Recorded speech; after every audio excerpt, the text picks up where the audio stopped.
Good evening, ladies and gentlemen. Warm welcome to the University of Hull this evening. My name is Dr. Matt Beach. I'm Reader in Politics and Director of the Centre for British Politics here at the University. And it's my great pleasure this evening to introduce to you the first part of our lecture, Am I Just My Brain? God and Consciousness. So again, on behalf of the University of Hull, I would really warmly like to welcome you to tonight's event. Now, tonight's lecture is part of an annual series of lectures called the Hull Lectures, which have been organised by the University of Hull's Staff Christian Fellowship. And these folk in this fellowship are academics, and the university has given us its blessing to use such events as a forum where the big questions of life can be discussed in a constructive and open and respectful manner. After a break of 2 years due to the pandemic, it's wonderful that we can meet in person again, and it's fantastic to see so many people out tonight. We have really been privileged to have hosted a number of very distinguished speakers in our past Hull lectures. But this year, in 2023, we are delighted to have Dr. Sharon Dirckx with us to help explore the fascinating relationship between our brains, our minds, and our identity as people. Sharon has a PhD in brain imaging from the University of Cambridge, and she's held research positions at the University of Oxford and at the Medical College of Wisconsin in the United States. She's currently a freelance speaker and author and adjunct lecturer at the Oxford Centre for Christian Apologetics. Sharon speaks and lectures on science and theology and mind and soul, and is the author of a number of books in these areas, some of which are on sale tonight. She's appeared on BBC Radio 2 Good Morning Sunday and Radio 4 Beyond Belief. Sharon, it is really a great pleasure to have you with us this evening. The plan for tonight is that Sharon will first speak to us, and then we will have a question and answer session. But now, without further ado, ladies and gentlemen, please let me invite Dr. Sharon Dirckx to come up and deliver the 2023 Hull Lecture, Am I Just My Brain? God and Consciousness. Thank you, Sharon.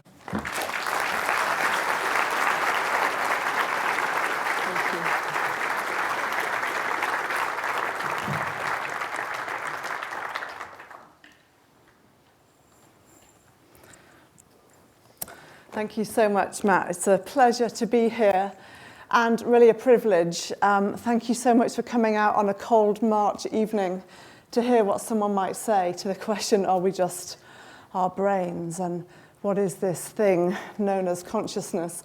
I actually hail from the northeast. I am a northern lass from Durham, so have spent my time passing the M18, the M62, quite a lot of my life. It's my first time in Hull, and it's really a pleasure to be here. So we're going to look at the question, am I just my brain? And think what it is that we are conscious beings. What does it mean to be a conscious human being? Well, my questions on human consciousness began in childhood. I have a clear childhood memory of sitting by a window on a rainy Sunday, slightly bored, watching the water splash against the pane, and suddenly a series of questions came into my head. Why can I think?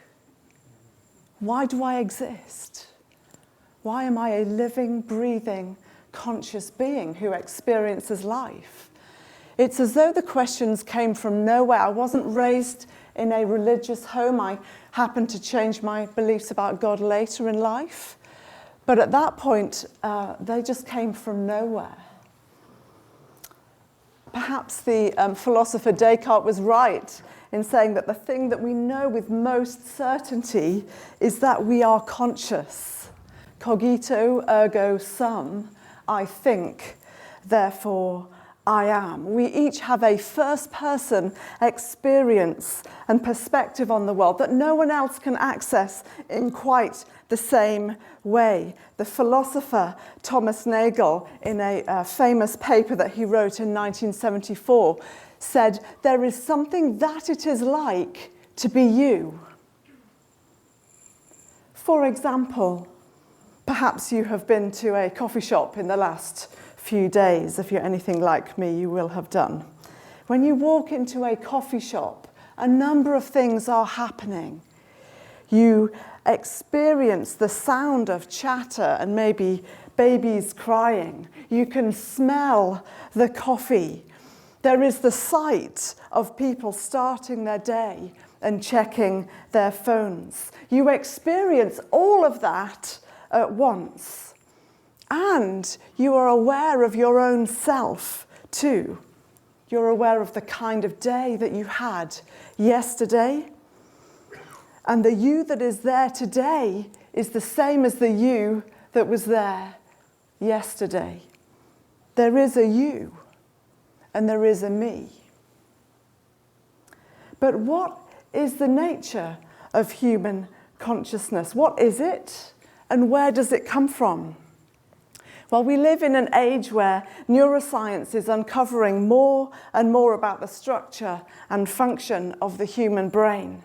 I spent over 10 years in functional MRI research, this extraordinary technique that enables you to look inside the human brain without cutting into it, and spent a number of years looking at several different things, including the brain networks involved in human cocaine addiction.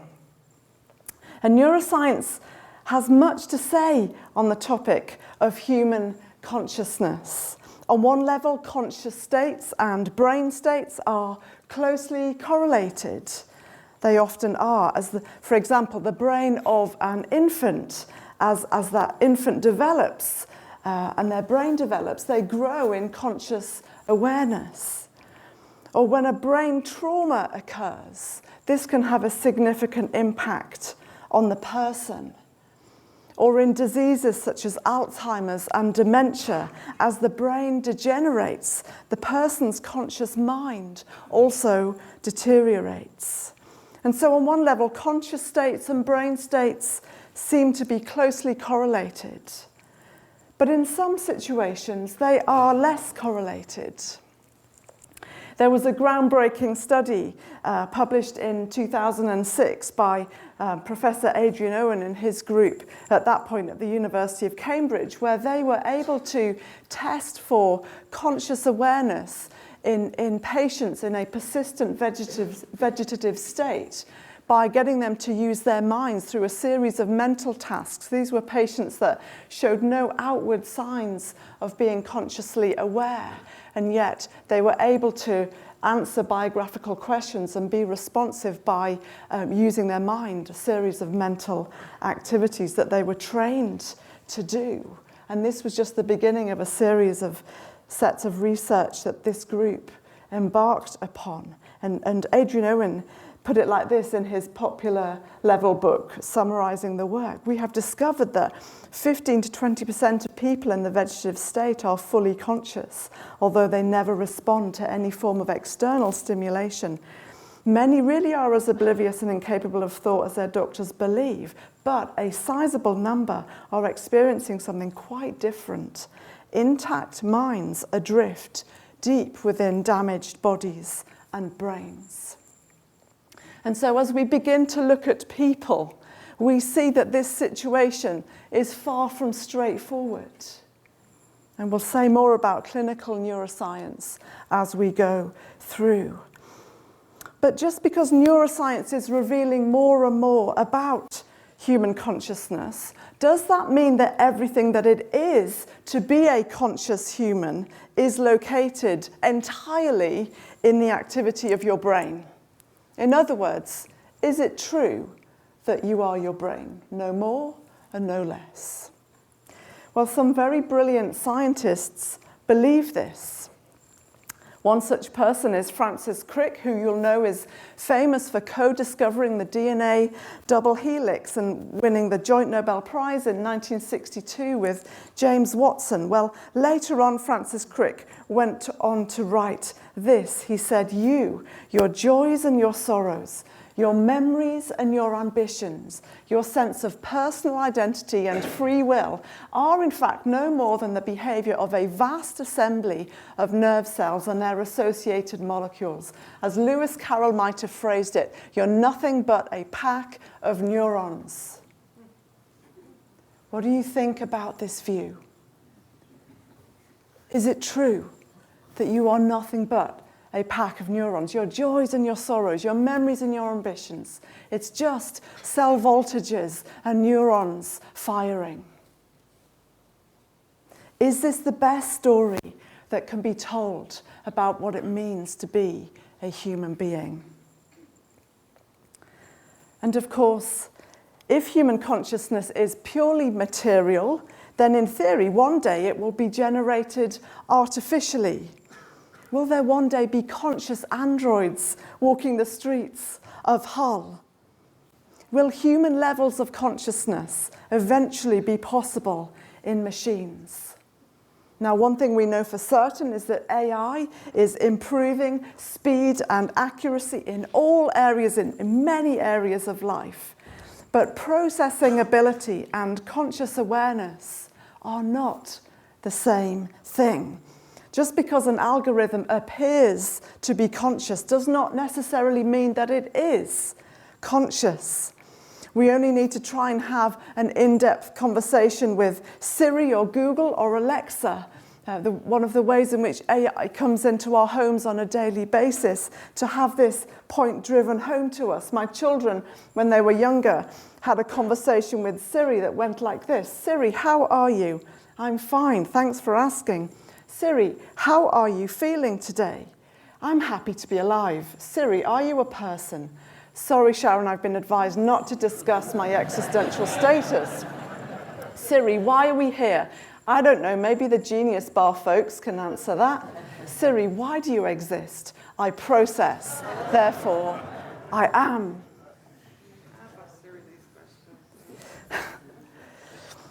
You see, just because an algorithm appears to be conscious does not necessarily mean that it is conscious.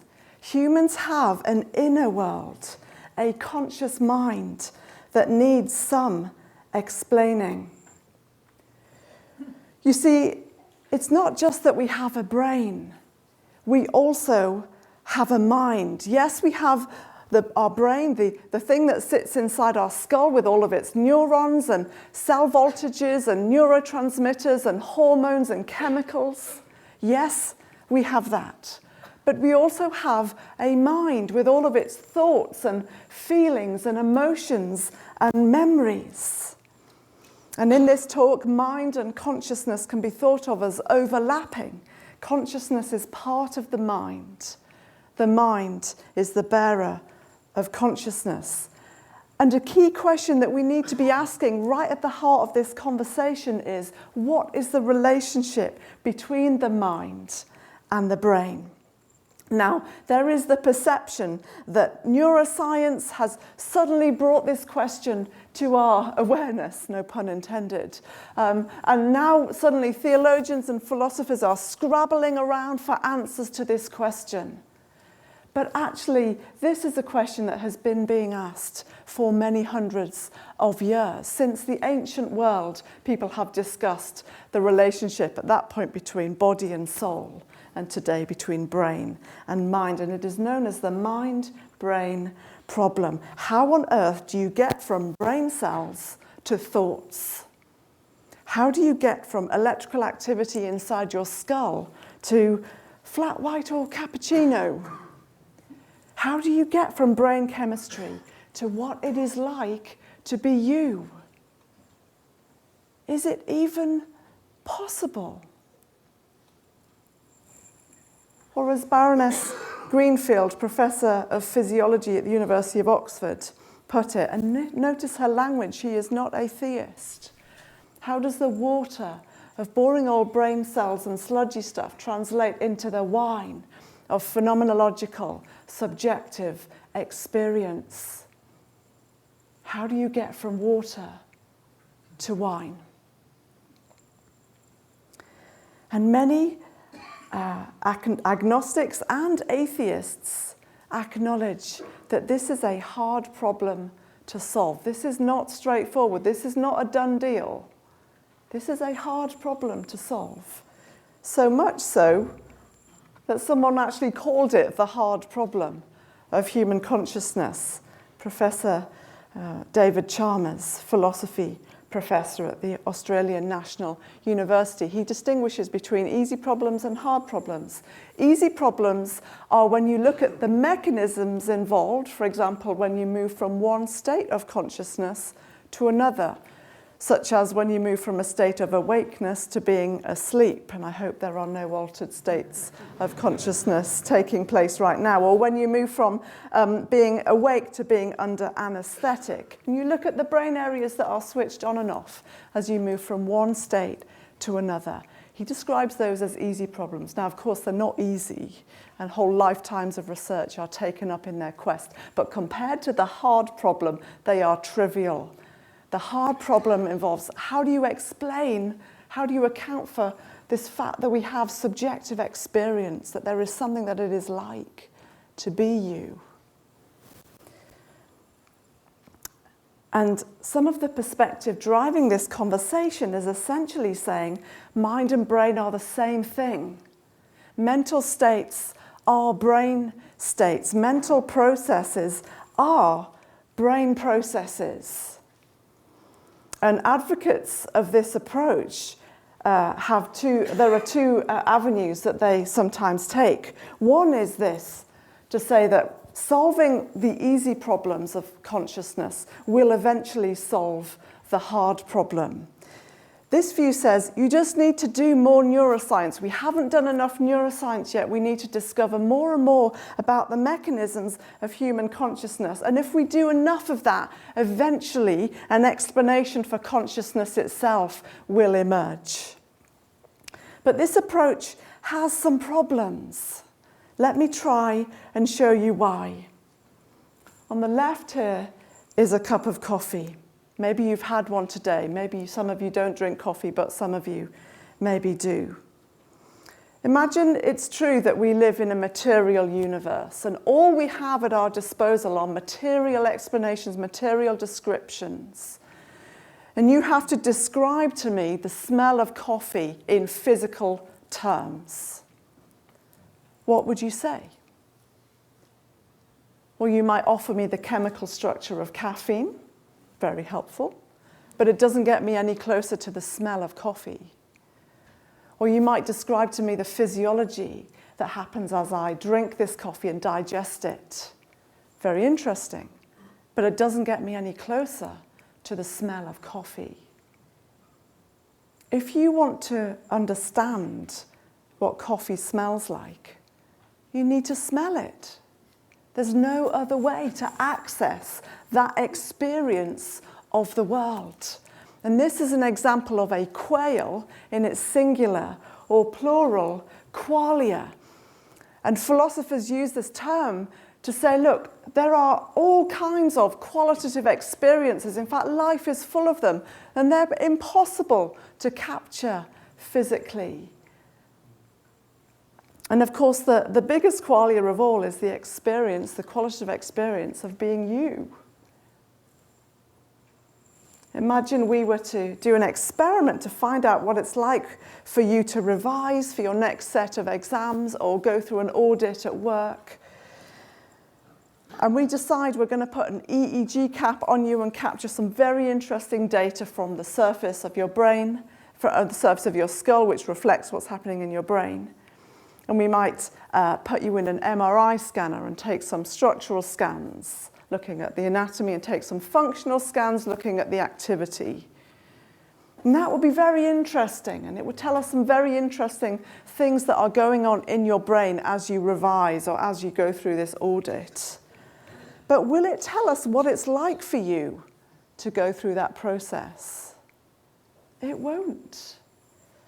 for that, we need to ask you, we need to get inside your head. You are the only one that can tell us what it's like to be you. There's something inherently experiential and subjective about our perspective on the world, and science offers us objective measurements, meaning that these two things seem to be at odds in what they are trying to capture.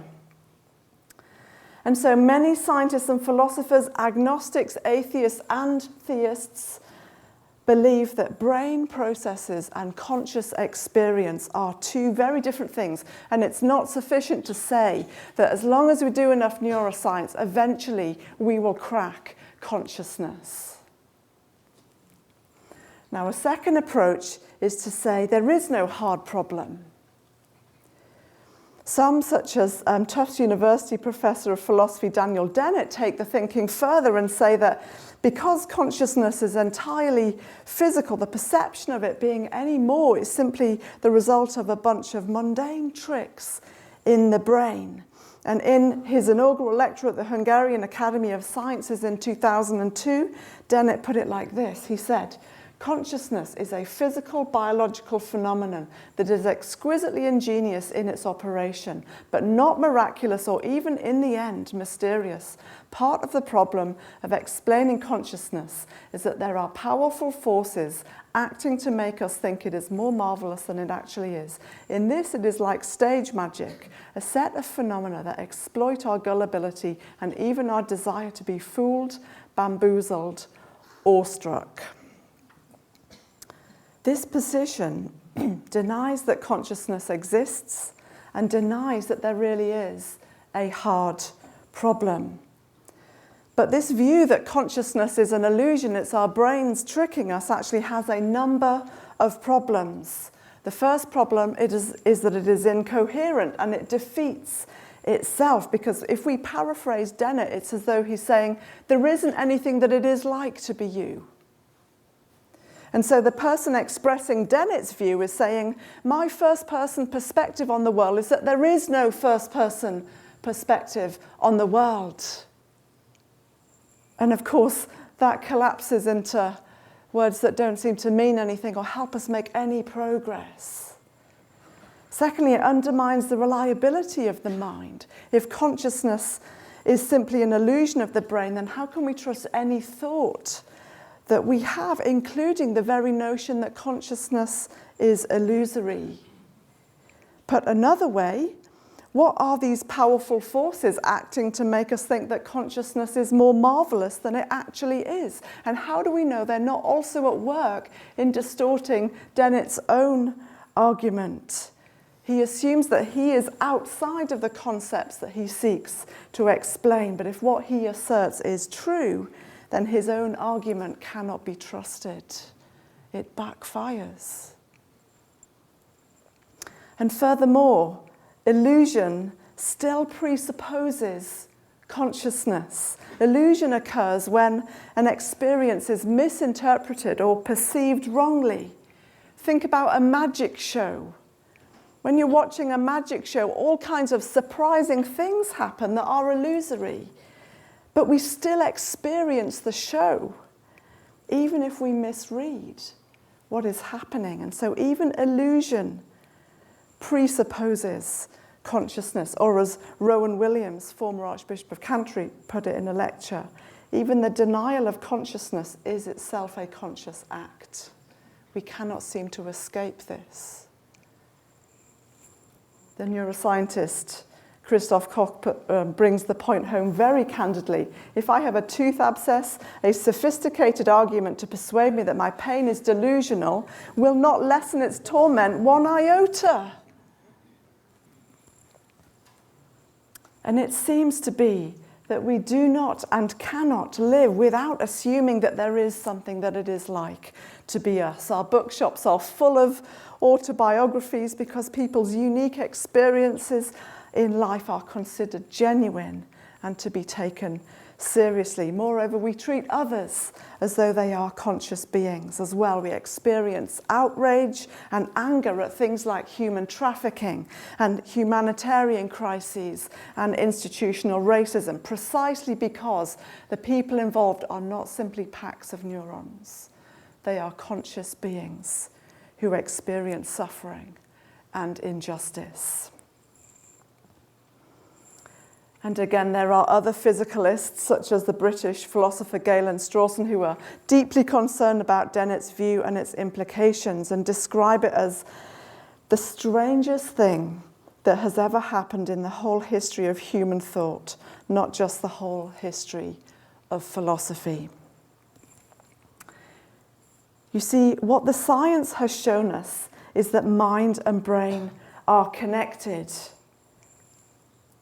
If you put someone in an MRI scanner and you give them an activity that uses their working memory, what you will see in the brain is networks lighting up that are to do with working memory.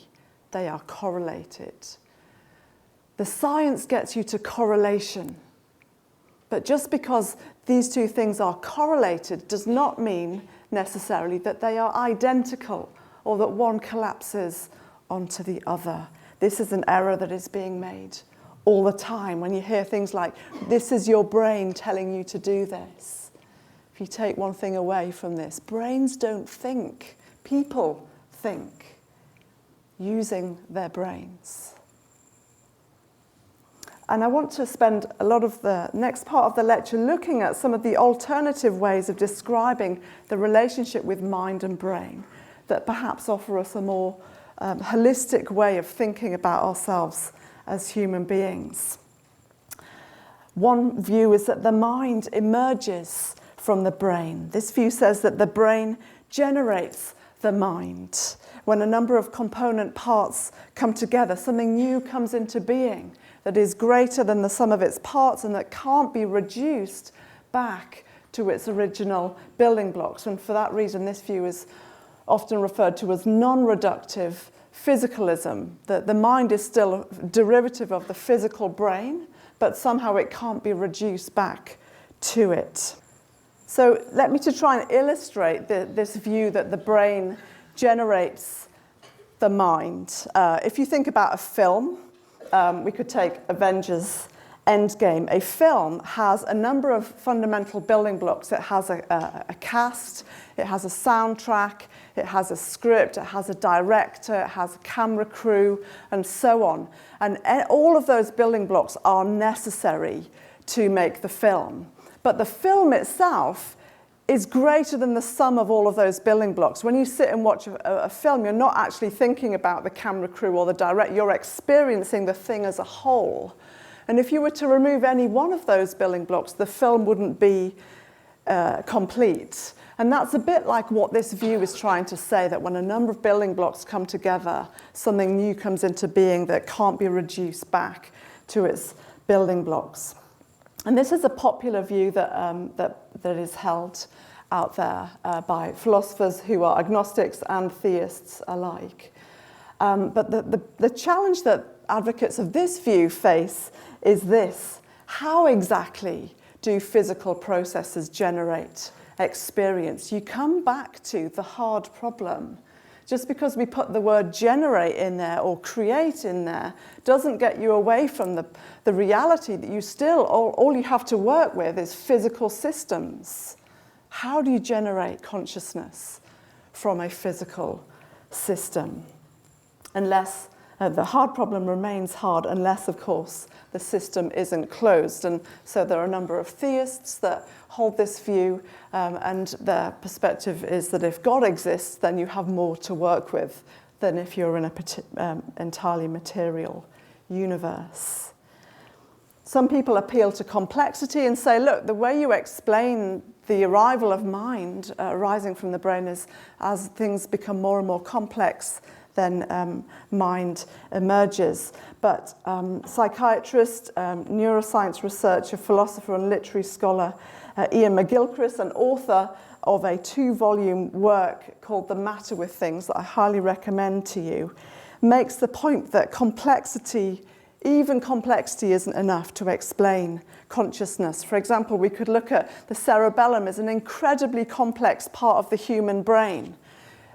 Density of neurons far greater than the cerebral cortex, but the cerebellum is not capable of sustaining consciousness, whereas the cerebellum is, and that contains far fewer neurons. And so complexity alone is not enough to explain consciousness.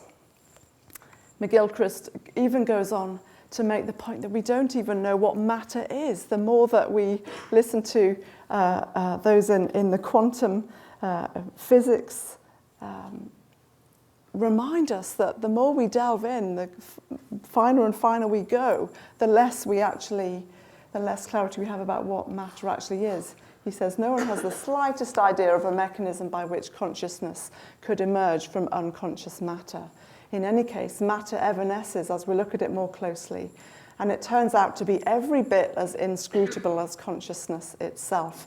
The atom has the curious property that while from a distance it has a blurry self-consistency, it does not become clearer, but more indistinct as you zoom in, so that there is less and less to see until it evades your grasp entirely.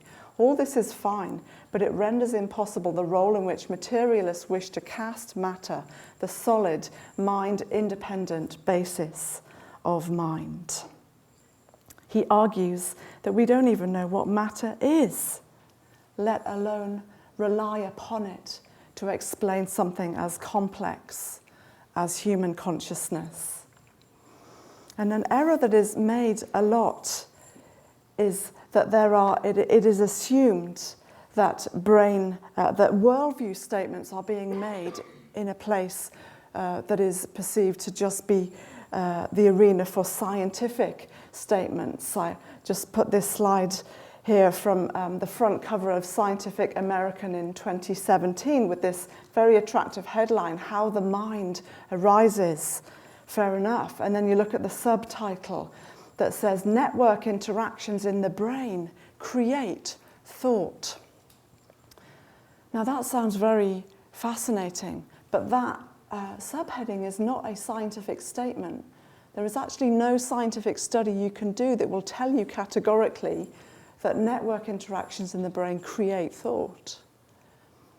That's a philosophical statement appearing in a scientific journal, and we see this happening all the time. And it's not necessarily a bad thing, but we need to kind of acknowledge when we have kind of moved from beyond what science can tell us into the realm of philosophy, because we're crossing that boundary all the time in terms of how we think about this.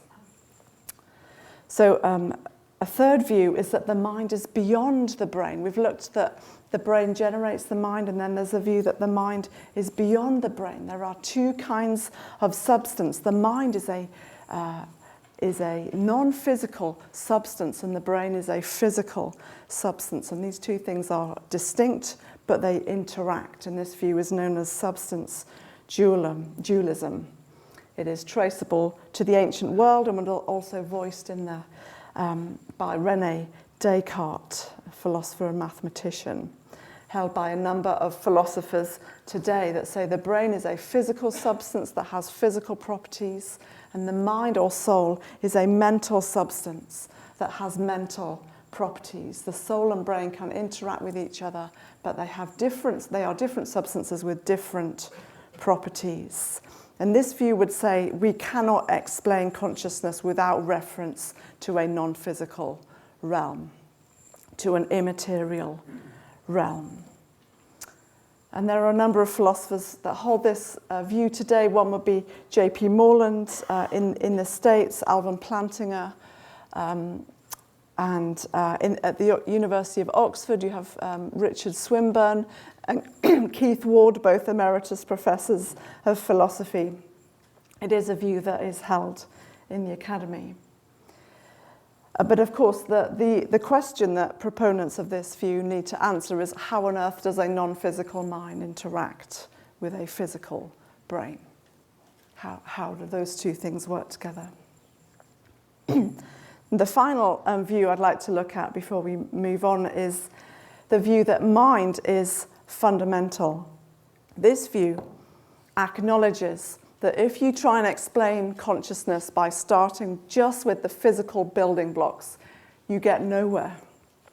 So why don't we flip that on its head and say, let's start with the fundamental building block of consciousness and build our way back to the activity of the brain. And that's, let's start with mind and assume that to be fundamental.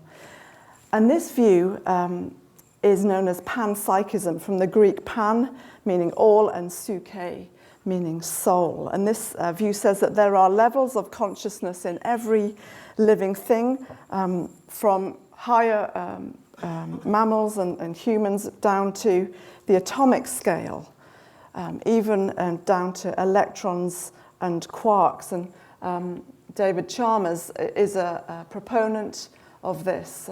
He acknowledges the need to construct a theory of experience. Also, Philip Goff of Durham University would say that even electrons and quarks have unimaginably simple forms of experience. And so this is actually a growing view. There are a number of academics that are beginning to subscribe to this as a way of making sense of where consciousness comes from and acknowledging the limitations of physicalist approaches. And this view is very interesting. In a sense, it solves the hard problem by making mind fundamental. But there are two questions that it is hard to answer. The first question is, how do you explain the seemingly qualitative difference in levels of consciousness that humans have, even compared to the most advanced primate? And secondly, how do you explain the unity of consciousness? If there's something that it is to be an electron or a quark, then why are we not having trillions of separate conscious experiences? We don't do that. We have one. There's something unifying about the consciousness. So how do you make sense of that? And these are questions that still are being discussed.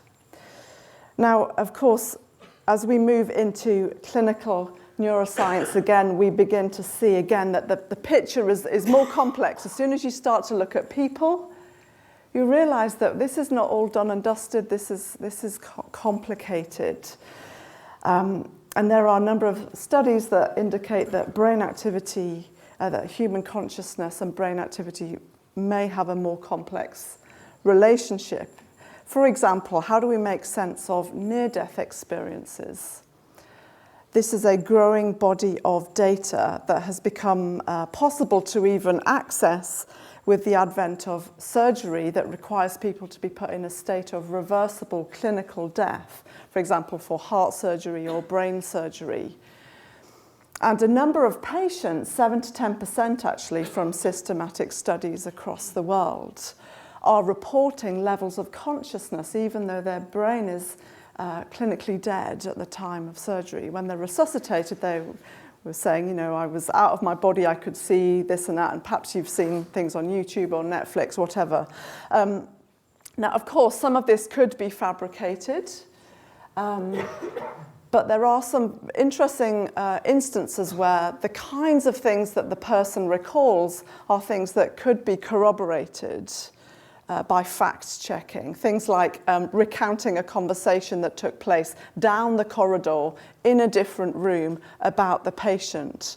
That was slightly awkward because it was not an easy conversation, and they went and said, actually, I was there.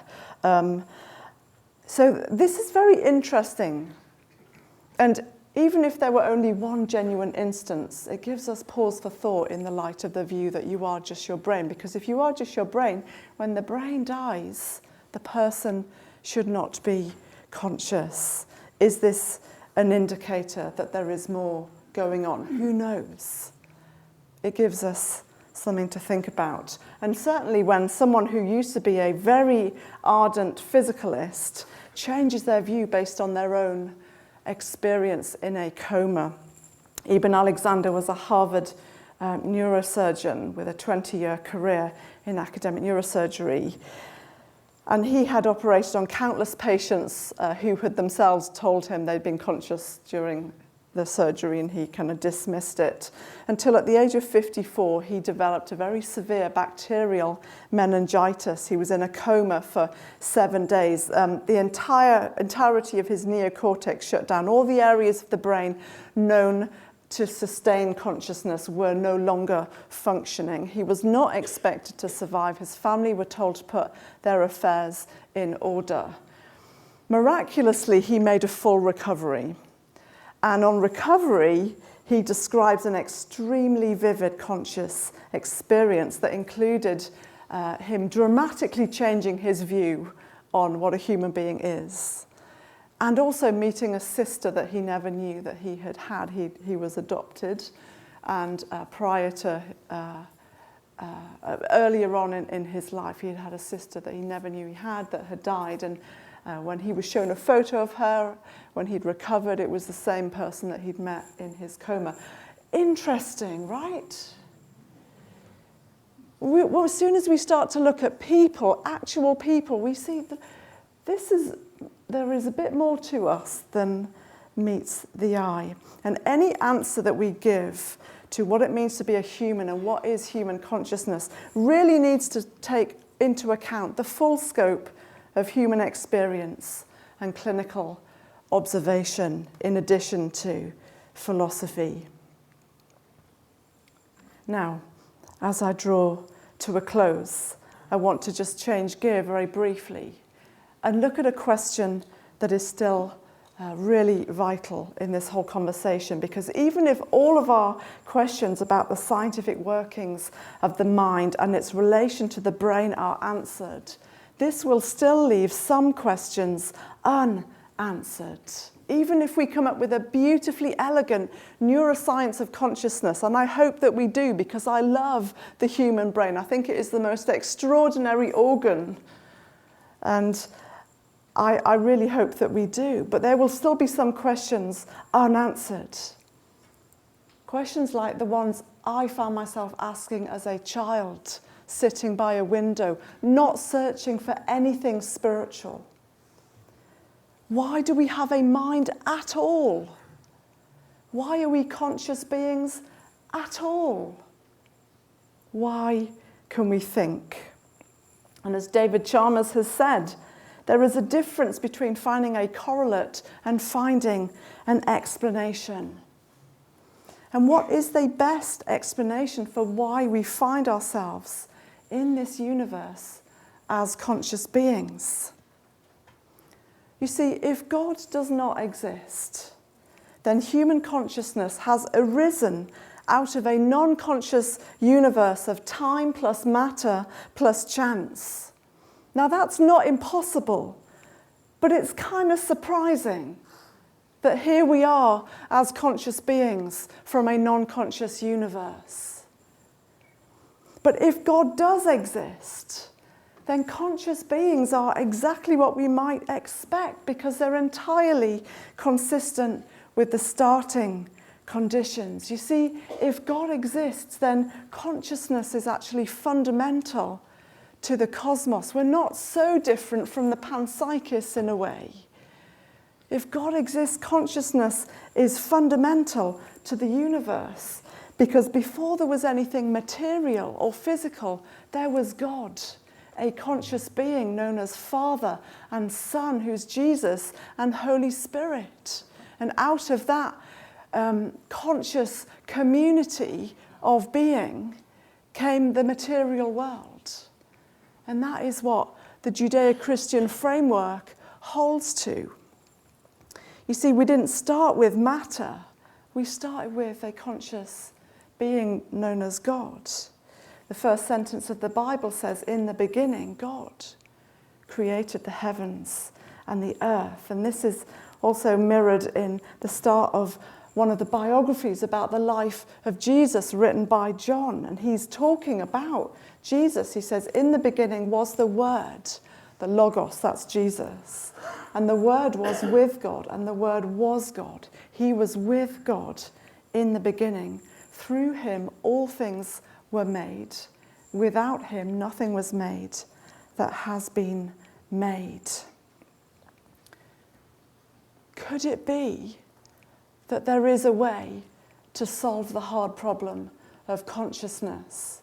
And could it be that it is actually the very existence of God that enables us to make best sense of why we are here as conscious people? The Christian faith says that people are made in the image of God, this God, like with his imprint or fingerprints, which means that we think because God does. We are conscious because he is conscious.